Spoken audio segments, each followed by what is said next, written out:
أعوذ بالله من الشيطان الرجيم.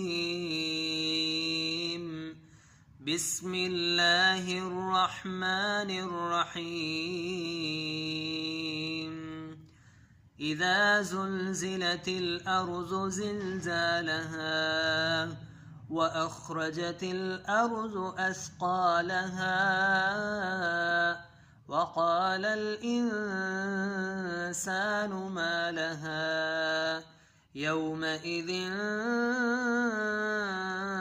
تحدث أخبارها بأن ربك أوحى لها يومئذ يصدر الناس أشتاتا ليروا أعمالهم فمن يعمل مثقال ذرة خيرا